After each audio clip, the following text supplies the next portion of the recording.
hermanos, les invito a tomar su Biblia y vaya conmigo a Gálatas capítulo 3, por favor. Gálatas capítulo 3. Gálatas está en el Nuevo Testamento: Mateo, Marcos, Lucas, Juan, Hechos, Romanos, 1 y 2 Corintios, Gálatas. ¿Okay? Quiero dar un poco de trasfondo acerca del libro de Gálatas. Gálatas fue escrito por el apóstol, ¿quién? Apóstol Pablo, muy bien. Fue escrita mientras él andaba plantando una iglesia. Él había plantado una iglesia en Gálatas. Habían recibido a Cristo varias personas, eran salvos, eran hijos de Dios, iban para el cielo. Pero cuando Pablo salió unos años después, llegaron unos nuevos hermanos a la iglesia de Gálatas, los judaicos. Y ellos eran judíos con una doctrina judía, y ellos dijeron, bueno, sí recibieron a Cristo, pero para quedarse salvo, para mantenerse salvo, tienen que seguir guardando la ley de Moisés. No pueden comer cerdo, no pueden, ¿verdad?, trabajar en el sábado, y tienen que circuncidar a los hombres, si no, entonces ya no son salvos. Eran salvos, pero pierden su salvación, decían ellos. Entonces, el libro de Gálatas es un libro entero para contestar esta pregunta que vemos en Gálatas 3, versículo 2. Puede quedar sentado, pero lo vamos a leer todos juntos a la cuenta de 3, que Gálatas 3, versículo 2. 1, 2, 3. Esto solo quiero saber de vosotros. ¿Recibisteis el Espíritu por las obras de la ley o por el oír con fe? Y esta mañana mi meta es abrir la palabra de Dios para nosotros y mostrarnos la respuesta a esa pregunta. Vamos a hablar esta mañana acerca de la gracia de Dios y acerca de la ley de Dios. Vamos a orar, por favor. Señor, gracias te damos por una oportunidad más, una nueva mañana de poder abrir tu palabra con tu pueblo aquí en tu casa. Padre, pedimos que tú puedas abrir nuestros ojos y nuestros oídos para recibir esta maravillosa verdad que vamos a ver esta mañana, que tiene la potencia de cambiar nuestra vida. Y Padre, yo pido que cada una de nuestras vidas puedan ser cambiadas por este maravilloso verdad fundamental que vamos a ver hoy en tu palabra. Gracias, Señor, en el nombre de Jesús. Amén y amén. Ahora, vamos a hablar esta mañana acerca de la gracia y la ley. Ahora, a veces cuando hablamos acerca de la gracia en iglesias bautistas, a veces nos ponemos un poco incómodos o un poco inquietos. A veces tenemos miedo, hermano Anderson, que si hablamos demasiado de la gracia, vamos a producir cristianos atrevidos, cristianos malcriados, cristianos licenciados para pecar, cristianos mundanos o insinceros. Otros piensan que hablar demasiado de la gracia suena demasiado permisivo. Y muchas veces cuando yo salgo a evangelismo aquí en esta zona del sur y hablo a las personas de la gracia de Dios, mucha gente se asusta.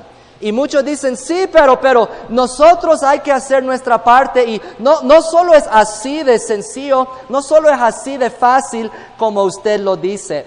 Pero hermanos, la Biblia es muy claro y no ha cambiado en los últimos 2000 años, que la gracia es lo único que nos hace un cristiano. No solamente la gracia es lo que nos hace un cristiano, pero la gracia es lo único que nos mantiene salvo y nos mantiene un cristiano. Solo la gracia de Dios puede ayudarnos a vivir la vida cristiana. Ahora, desde el principio del mundo, siempre han habido dos caminos. Está el camino del hombre y está el camino de Dios. Y la ley, el camino del hombre, siempre inicia con lo externo, con lo visible, con las obras, pero nunca logra cambiar lo interno. Mientras que Dios, con su gracia, inicia desde adentro y alcanza poco a poco cambiar lo externo de nuestra vida. Ahora, hablando de la ley y la gracia, quiero hacer dos preguntas esta mañana. Número uno, ¿para qué sirve la ley? Si la ley no nos salva, entonces, ¿por qué tenemos un libro donde casi 80% de la Biblia son puras leyes? Vayan conmigo a Romanos 7, por favor, si tienen su Biblia. Romanos capítulo 7, versículo 7. Ahora, ¿quién escribió el libro de Romanos? ¿El apóstol? También Pablo. Y Pablo dice aquí en Romanos 7, versículo 7, ¿qué diremos pues? ¿La ley es pecado? En ninguna manera. Pero yo no conocí el pecado sino por la ley, porque tampoco conociera la codicia si la ley dijera no codiciarás. ¿Ok? Entonces aquí es muy obvio, Pablo nos dice por qué se nos dio la ley, las obras. La ley nos enseña qué espera Dios. La ley no es para mostrarnos cómo llegar a Dios. La ley es para mostrarnos cuán lejos de Dios estamos. Pero hay que entender esta mañana que la ley no le puede hacer una buena persona. Querido amigo, la ley esta mañana no puede hacerte un buen padre. La ley en sí no te ayudará, esposo, a amar a tu esposa como debes. La ley no te hará, joven, un buen trabajador. La ley y guardar la ley no te hará en sí un buen estudiante. La ley no te puede dar éxito. La ley no te puede dar victoria sobre el pecado. Si usted lucha con un vicio, quizás el alcohol o las drogas o la pornografía o la fornicación o el adulterio o la mentira o la pereza, la ley en sí no puede cambiarte. Usted dice, ¿cómo sabe eso, hermano Joseph? Porque si yo te digo, deja de mentir, eso no significa que usted va a dejar de mentir. Si yo voy a un alcohólico y le pregunto, permiso señor, ¿usted sabe que el alcohol está destruyendo su vida? ¿Qué va a decir él? Sí. ¿Usted sabe que usted no debe tomar alcohol? Sí. ¿Usted sabe que debe dejar el alcohol? Sí. Pero solo sabiendo la ley no puede cambiar y liberar la vida de un alcohólico. La ley no te puede liberar. ¿Sabía usted que la ley no solo se trata de los 10 mandamientos? Si usted se pone a sumar todas las leyes en la Biblia, ¿sabía que hay 611 mandamientos en la Biblia? 611 reglas. No solo son 10, 611. Ahora, ¿cuántos aquí han guardado todas las 611 reglas de Dios? Levante su mano. Algunos dicen, yo ni sé cuáles son los 611 leyes. Bueno, si ni sabemos cuáles son todas, lo más probable es que estamos rompiendo muchas de esas leyes. Pero Dios, hay que entender esta mañana el propósito por el cual Dios nos dio la ley. Muchas personas imaginan a la ley como una escalera, pero la ley no es una escalera para subir, para alcanzar, para hacernos más como Dios. ¿Por qué? Porque hay 611 gradas a esa escalera.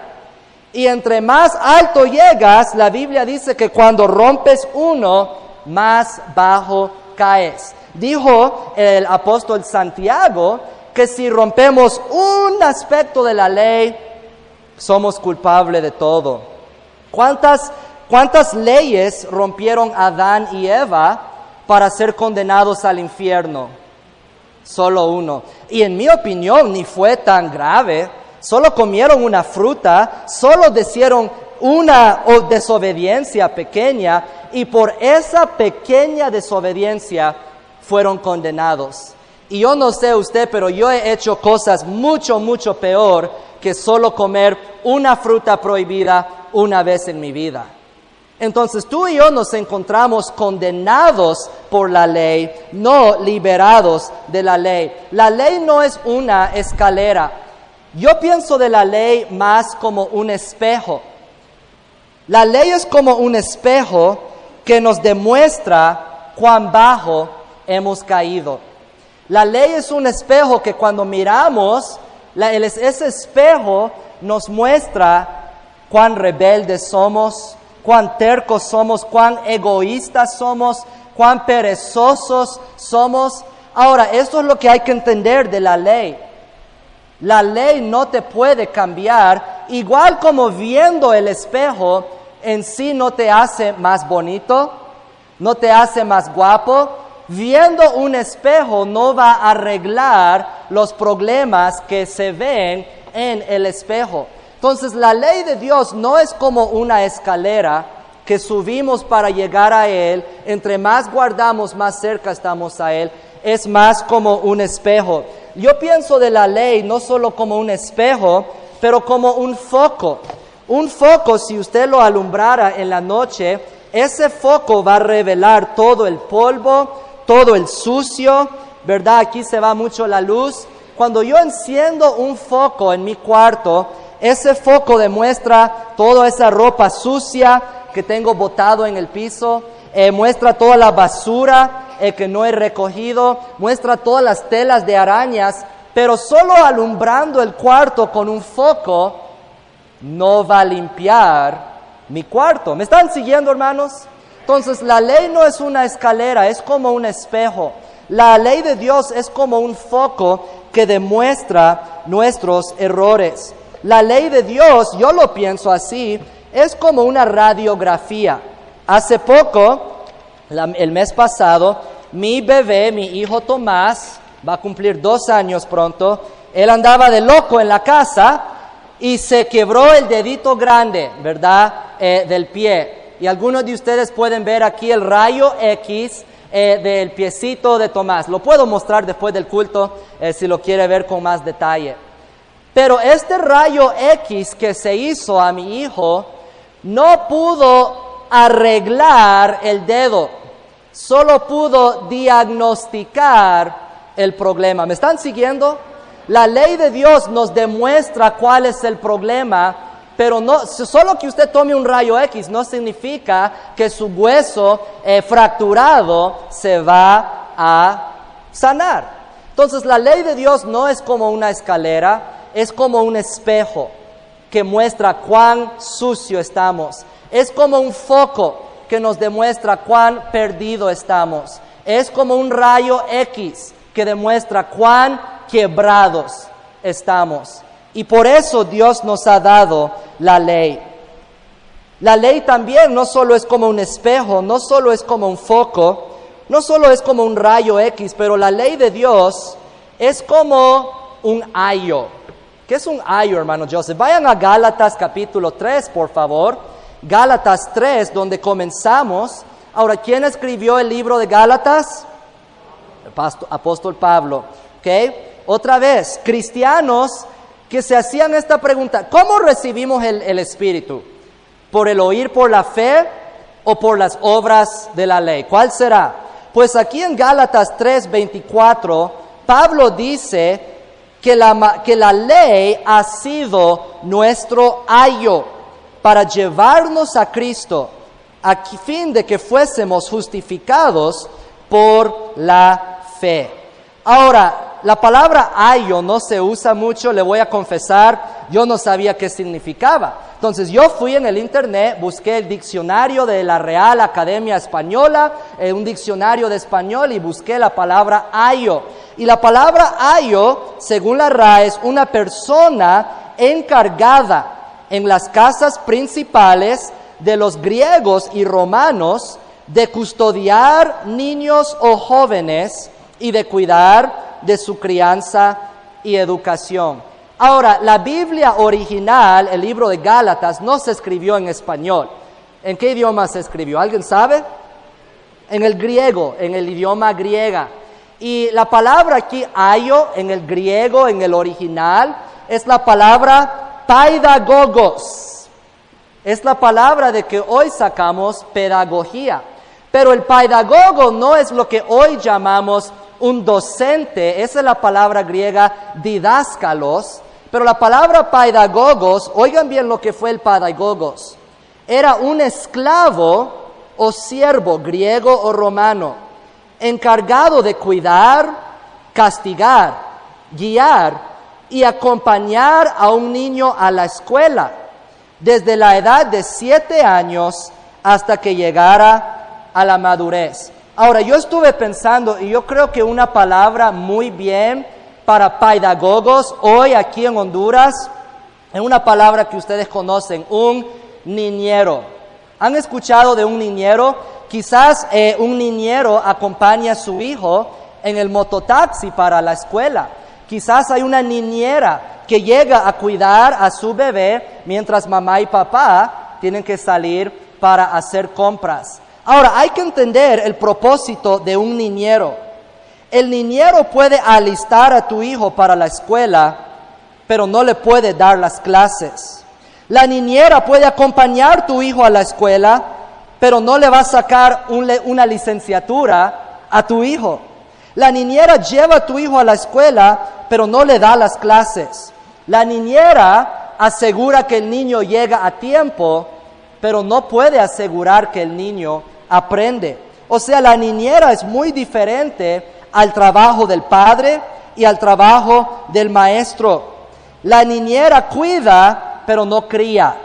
La niñera controla las acciones externas de tu hijo, pero no puede cambiar el corazón de tu hijo. Eso no es el trabajo de la niñera. Y aquí lo que Pablo está diciendo es de que básicamente la ley fue nuestra niñera para llevarnos, para alistarnos, para prepararnos para llegar a Cristo. Y Cristo es la solución. Cristo es la respuesta. Entonces quiero que entendamos que la ley no solo se trata de seguir reglas. Las reglas no tienen el poder de cambiar tu corazón. Si la ley pudiera salvarnos, entonces no fuera necesario la muerte, la sepultura y la resurrección de Cristo. No lo necesitaríamos si la ley y las obras fueran suficientes. Las obras no son parte de la salvación. Dice Juan 6:47, de cierto os digo, el que cree en mí tiene vida eterna. ¿Dónde están las obras ahí? Dice Hechos 16:31, cree en el Señor Jesucristo y serás salvo. ¿Dónde habla del bautismo? ¿Dónde habla de ir a la iglesia? ¿Dónde habla de ser buena persona? Ahí no lo dice. Dice Juan 11. En Juan 11:25 Jesús vino a María, su hermano acaba de morir, y Jesús le dijo, yo soy la resurrección y la vida. El que cree en mí, aunque esté muerto, vivirá. Y todo aquel que vive y cree en mí, no morirá eternamente. ¿Crees esto? Le dijo ella, sí, Señor, yo he creído que tú eres el Cristo, el Hijo del Dios que has venido al mundo. Hermanos, nuestras buenas obras no impresionan a Dios. La salvación no es un trabajo en grupo que hacemos yo y Dios colaborando juntos para la salvación de mi alma. Estamos perdidos, estamos destituidos. Usted no califica para la salvación. Simplemente lo tienes que aceptar como un regalo gratis. Romanos 11:6, vayan ahí por favor conmigo, Romanos 11:6. ¿Quién escribió el libro de Romanos otra vez? El apóstol Pablo. Romanos 11, versículo 6, dice aquí el apóstol Pablo, y si por gracia, ya no es por obras. De otra manera, la gracia ya no es gracia. Y si por obras ya no es gracia, de otra manera la obra ya no es obra. ¿Qué está diciendo aquí Pablo? Que la gracia mezclado con cualquier otra cosita ya no es gracia. O sea, muchos dicen, pues somos salvos por la gracia, pero hay que perseverar hasta el fin para ser salvo, como dice la Biblia. ¿Okay? De eso no está hablando la Biblia cuando habla de perseverar hasta el fin. Vamos a hablar de eso en un momento. ¿Okay? Quiero hablar entonces con la segunda pregunta. ¿Qué es la gracia? Vimos la ley, ahora vamos a ver la gracia. La definición de gracia es algo dado que no merecemos. Es diferente a la misericordia. La misericordia es cuando no se nos da algo que sí merecemos, ¿ok? La misericordia fue cuando Dios dijo, ok, recibiste a Cristo, no te voy a enviar al infierno. Eso fue misericordia. Pero la gracia hizo más. Dios no solo dijo, no te voy a mandar al infierno, pero ¿sabe qué? También te voy a dar un regalo y dejarte entrar al cielo. Algo dado que no merecemos. Eso es la gracia de Dios. Y hermanos, hay que entender que la gracia de Dios te salva sin tu ayuda, sin tu contribución, sin tus obras, más bien a pesar de tus obras. Dice Efesios 2, 8 y 9, porque por gracia sois salvos por medio de la fe. Y esto no de vosotros, pues es don de Dios, no por obras, para que nadie se gloríe. Dios es el que recibe toda la gloria en nuestra salvación. La salvación es una obra de Dios, no es una obra del hombre. Ahora, la gracia te salva, pero número 2, la gracia te mantiene salvo. Vayan conmigo a Gálatas 3, por favor. Gálatas 3, vamos a leer otra vez el versículo que leí al principio. Gálatas 3:3. Pablo contesta la pregunta, esto solo quiero saber, ¿recibiste el Espíritu por las obras o por la fe? Mire versículo 3, ¿tan necios sois? Habiendo comenzado por el Espíritu, ¿ahora vas a acabar por la carne? No, Pablo está diciendo, igual como Dios fue el que te salvó en el primer lugar, Dios es el que te mantiene salvo en el segundo lugar. Hay que tener cuidado, hermanos, de los maestros falsos que andan en muchas iglesias enseñando que Dios es el que salva, pero nosotros somos los que lo mantienen. Mentira. Cristo es el que salva, Cristo es el que mantiene, Cristo es el que persevera. La gracia, hermanos, aquí no nos está dando un permiso de pecar. Que mucha gente se asusta y dice, pero ¿qué de las personas que aceptan a Cristo y después siguen en su vida de pecado, verdad? No, la gracia no te da una licencia para pecar, te da una licencia para amar a otros. La gracia no te da la capacidad de pecar, te da el poder sobre el pecar. La ley nos condena, pero la gracia perdona. Y la gracia esta mañana está exclamando, está gritando, confíe en mí, confíe en mí. Las iglesias, muchas iglesias están gritando, esfuércese más, persevere hasta el fin, haga mejor, trate mejor. Pero la gracia dice, yo hice la obra. Las últimas palabras de Cristo en la cruz eran, consumado es. Terminado está. ¿Qué fue lo que terminó ahí Jesús? ¿Qué terminó? La obra. La obra que tú y yo no podríamos lograr. ¿Qué terminó Cristo? La ley. La ley que tú y yo no podríamos guardar. Dios nos da una gracia que nos perdona. La gracia de Dios no solo... quiero que entendamos esto. La gracia de Dios no solo te perdona de tus malas obras. La gracia de Dios perdona tu condición que causa malas obras. La gracia de Dios no solo perdona tus pecados, Él perdona el hecho de que eres un pecador. ¿Sabía usted de que eres un pecador aun cuando no estás pecando? Cuando estás durmiendo, eres un pecador. Cuando estás en la iglesia poniendo atención, tratando de no dormirse, en la prédica del hermano Joseph, como algunos allá atrás, ¿ok? ¿Sabe qué? Dios te perdona por ser un pecador. O sea, Dios no solo perdona el pecado, Él perdona nuestra condición. Estamos completamente perdidos sin Dios, pero la salvación es un regalo que Dios simplemente quiere que reconozcamos, que creamos y que aceptamos. Dios nos da una gracia que perdona. Número 2, Dios nos da una gracia que guarda. Perdonando nuestros pecados es algo que queda en el pasado, pero en el futuro la gracia de Dios nos guarda. Dios no te salva y después te manda una factura para el costo después. Ok, voy a dar un ejemplo. Escuché que hoy en la iglesia tenemos una cumpleañera, ¿ok? Hermana Gisela Reyes, hoy es su cumpleaños, ¿verdad? Hermana, pase aquí al frente, por favor. Vamos a romperle un huevo en la cabeza. No me crees, estoy en serio, aquí voy a sacar el huevo ahorita, ¿ok? Hermana Gisela está cumpliendo años. Vamos a darle un fuerte aplauso. Pase, hermana, pase. Ok. Hermana Gisela, porque es su cumpleaños y porque usted es buena amiga de mi esposa y yo, le doy esta Coca-Cola, ¿ok? Feliz cumpleaños. Puede tomar su asiento, gracias. Ahora, después van a venir varios más. Hey, yo cumplo años también hoy. Si usted me muestra comprobante que hoy cumpleaños, hoy, también le doy un fresco, ¿ok? Pero vamos a ver cuántos hay.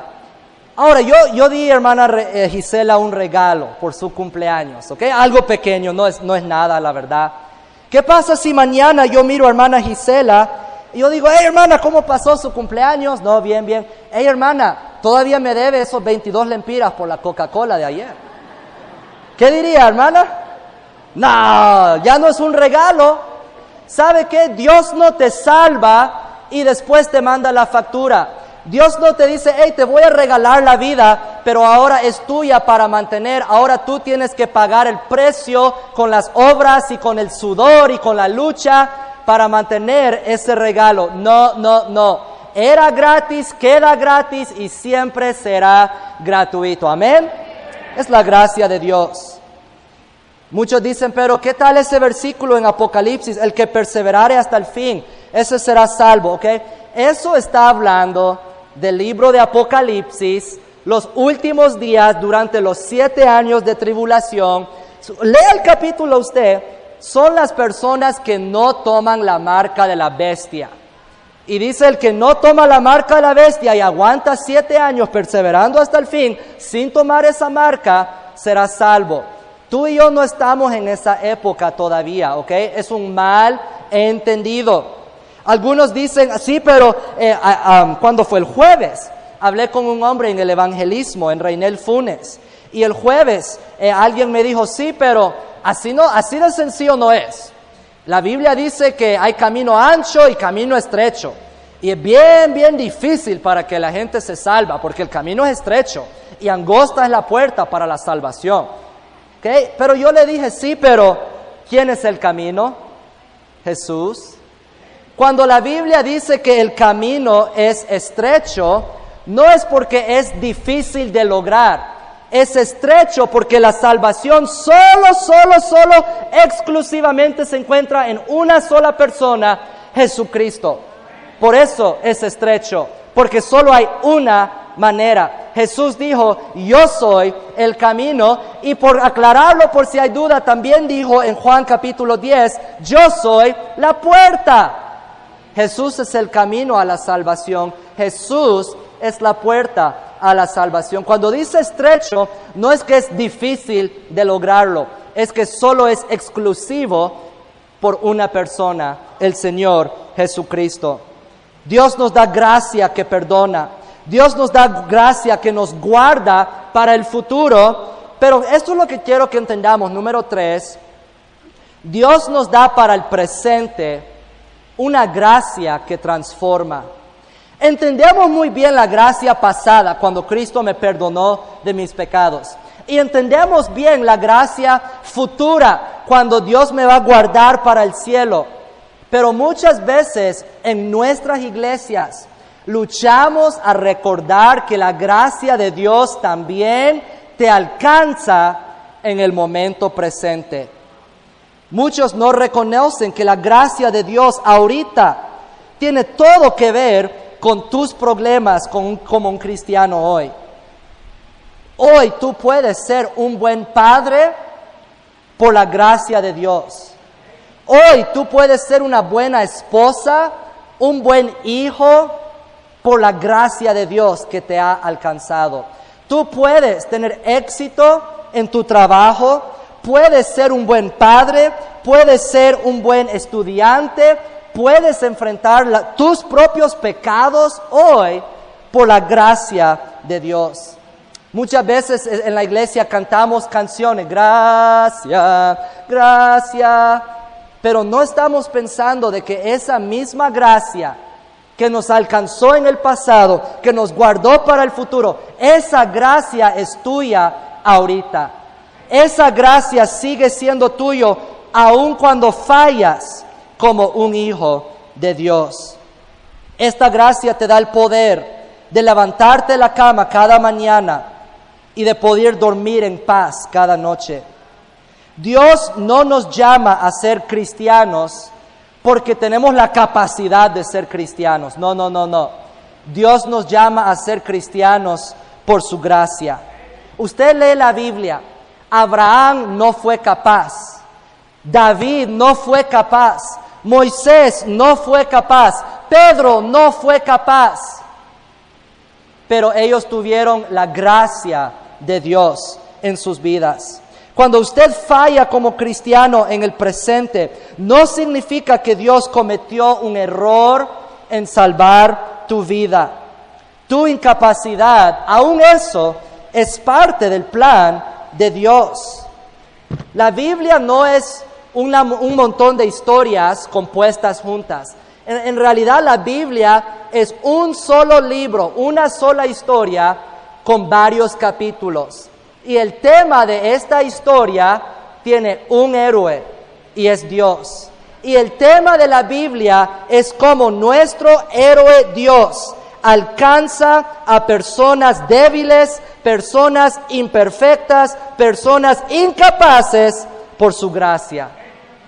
Hermanos, Dios te da esa gracia hoy. La vida cristiana es posible. La victoria sobre el pecado es una posibilidad, pero usted lo tiene que recordar. Usted tiene que aceptar la gracia de Dios. Dios te da la gracia. Dios te ha librado en el pasado por su gracia. Dios te librará en el futuro por su gracia. Y Dios te libra hoy, no por tu esfuerzo, no por cuánto luchas y cuánto sudas, pero por su gracia tú podrás perseverar. Tú podrás vencer. Más bien somos más que vencedores por aquel quien nos amó. Quiero terminar esta mañana dando un ejemplo, una parábola de dos doctores que ilustran bien la relación entre la gracia y la ley. Hace años hubo un hombre y este hombre estaba muy mal de salud, estaba enfermo, estaba toseando, estaba bajando peso. Llegó su vecino a este hombre y le dijo, hombre, estás mal, vaya al doctor. Yo tengo un doctor que le recomiendo, él le puede ayudar. Pero este doctor es un poco feo, es bien duro, no le va a hablar bonito, casi siempre da resultados malos, pero yo se lo recomiendo. Entonces el hombre dijo, ok, vámonos, y fue a visitar la oficina del doctor llamado el doctor Ley. Y cuando él llegó a la oficina del doctor Ley, ahí estaba la secretaria afuera, y el hombre llegó y dijo, permiso, quería preguntar si está presente el doctor Ley. Y la señora le dijo, sí, el doctor Ley está, más bien él siempre está en la oficina, siempre está disponible. Entonces el hombre entró a la oficina del doctor Ley, y el momento que entró el doctor Ley le miró y le dijo, estás muy grave. Y el hombre, ¿verdad? Usted ni sabe mi nombre, ni sabe quién soy. Estás muy grave y ya sé cuál es tu problema, dijo el doctor Ley. Estás mal del corazón. Y el hombre le dijo, ¿qué? No, mi corazón está bien, yo hago ejercicio, todo como saludable, yo no tengo problemas de corazón. Y el hombre dijo, no, tu corazón apesta.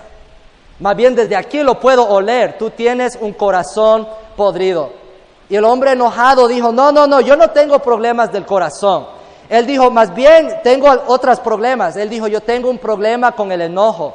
Yo tengo un problema con las malas palabras. Yo creo que mi problema está con la boca. Y él dijo, no, tu problema no está con la boca, tu problema es el corazón. El hombre dijo, no puede ser mi corazón. Él dijo, mire, yo también tengo un problema que me gusta tomar cosas que no son mías, me gusta fumar. Creo que mi problema está con mis manos. El doctor dijo, no, tu problema no son tus manos, es tu corazón. Él dijo, no puede ser eso.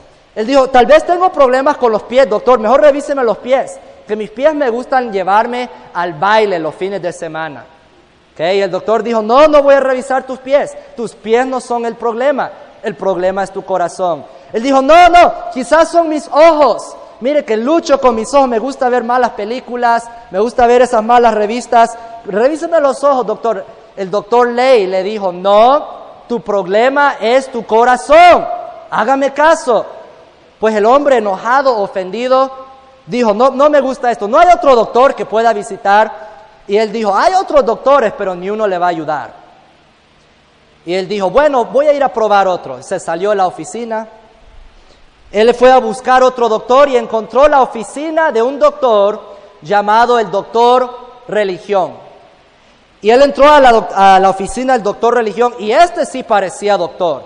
Tenía una oficina pero espectacular, muchas ventanas, tenía sofá bien bonito para donde sentarse, daban agua gratis, aire acondicionado, todos los ayudantes bien uniformados. ¡Wow! Parecía una clínica pero de calidad. Y este hombre entró a la oficina del doctor Religión y le dijo, mire, ocupo ayuda, tengo problemas, no sé si son mis pies, no sé si son mis ojos, ayúdame, estoy enfermo. Y el doctor Religión le dijo, bueno, quiero que visites una especialista, quiero que visites al doctor Iglesias. Y el hombre fue al doctor Iglesias y el doctor Iglesias le dijo, ¿usted sabe qué ocupa? Usted ocupa unirse a una iglesia. Vaya a la iglesia todos los domingos, sea miembro. Entonces el hombre lo hizo, lo estuvo por un tiempo, pero su condición siguió empeorando. Volvió al doctor Religión y el doctor Religión le dijo, bueno, eso no funcionó. Quiero que visites mi amigo, el especialista, el doctor Ritos. Y el doctor Ritos a este hombre le prescribió un montón de bautismos, de quemar velitas, de poner sal en la ventana, ¿verdad? De amarrarse un cordón rojo en la pie y un montón de cositas raras, ¿verdad? Y él lo probó todo, pero eso no pudo darle victoria sobre el enojo. No le quitó los malos pensamientos, no le ayudó a dormir bien en la noche. Volvió este hombre al doctor Religión y dijo, doctor, nada de esto está funcionando. Él dijo, ok, vamos a probar el doctor Emoción. Y él fue a una iglesia, no voy a decir el nombre, pero ahí habían las luces bonitas.